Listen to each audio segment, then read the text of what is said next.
If you've ever longed for the presence, love, and acceptance of your father, this message is for you.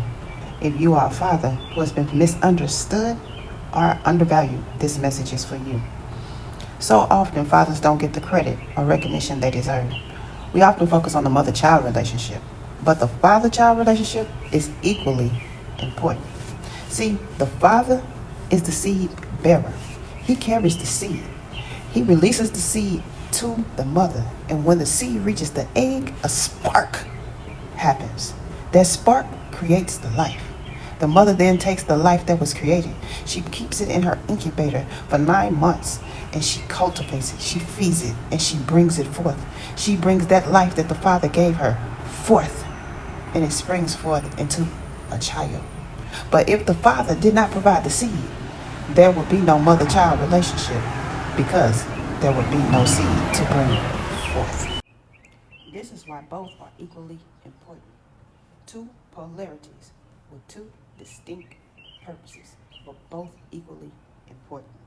The father often assumes the masculine principle as his main principle, while the mother usually assumes the feminine principle as her main principle. This is why fathers take a practical approach to life. What they do is they use facts, figures, data points, and deductive reasoning to make their decisions, while the mother goes inward and she uses her feelings and her intuition and taps in her inductive reasoning to make decisions. So she's moved by what she feels from within. This is why the father will give you what you need versus what you want, where you can get from the mother what you want easier than you can get from the father, because she understands your emotions and she's moved by that. While a father is not concerned about you having a fit because you didn't get what you wanted, because he understands the big picture and he knows what it takes for you to get from point A to point B. He knows the life that he gave to the mother, and he knows what it takes to bring that life into the place that it was designed and destined to be. So he's looking at the overall big picture. He's not concerned about the temporary situation that you're going through, because he's focused on the eternal destination that you have been designed and destined for. Because the earthly father is connected with the father. He comes straight from the father, and the father gives him specific instructions. It's just like when God calls us. God calls us to do a work, and it's God the Father who trains us. It's God the Mother who guides us as we navigate through the training. God the Father provides the structure, direction, instruction, stability, protection, while God the Mother provides cultivation of the structure, direction, instruction, stability, and protection. Growing up, I often misunderstood my father's love, because he grew up in a household where he was taught not to express his emotions, so he wasn't always vocal about it. But his actions showed that he loved. But I didn't understand that. I considered his actions as controlling, and I considered him to be detached, when all along he was attached to the Father, and he understood the mission that the Father had given me for my life. So there was a time I had asked my father if I could go to the school dance because all my friends were going. And he said, no, you're going to church. And I asked him, why do I always have to go to church? My friends are going to the dance. His response was, I'm not responsible for your friends. I'm not their father. I'm your father. That made me angry. But what I didn't understand was that the father and my father were one, and that he was leading me forward and guiding me with his heart, because his heart was attached to the Father's heart. And so he was lovingly leading me forward to my destination. But I couldn't see that, because see, the world and society teaches us a different perspective of love. They teach us that love is gooey and it makes you feel good inside. It gives you butterflies. You see people holding hands and kissing and getting what they want. That is not love.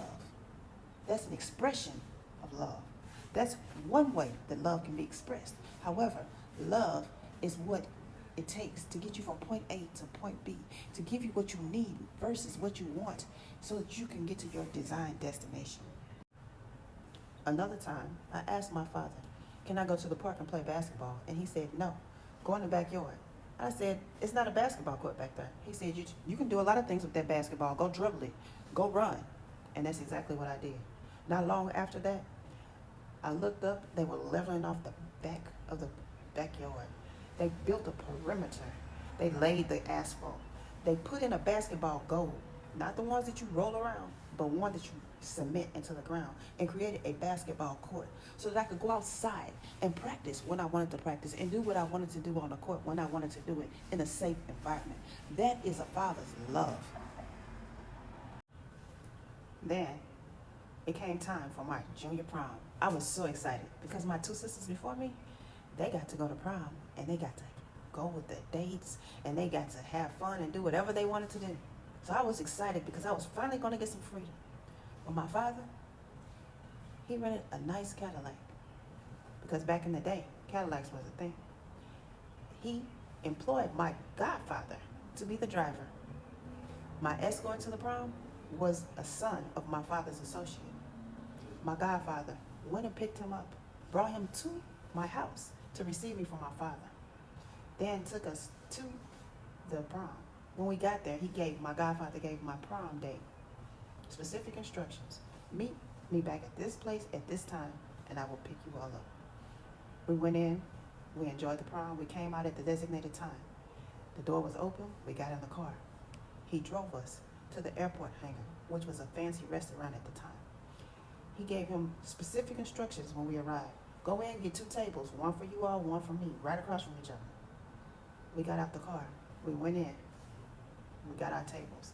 My godfather came in and sat down at his table. And it looked like he was minding his business, but he was really paying attention because he was trying to make sure that I was safe because that was his assignment. Me and my escort, we had good conversation. I ordered whatever I wanted. He paid the bill, left the tip. My godfather went out and got the car. We pulled up. We walked out.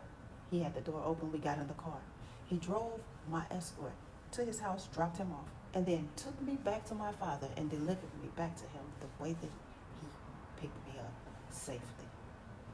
I consider that as my father being controlling. But my father knew what my destination in life was. He knew what I was created to be and who I was created to be. And he knew that the adversary had other plans. So if I had went out there being willy-nilly doing whatever I wanted to do, it wouldn't have turned out in my best interest. So he was taking a loving approach.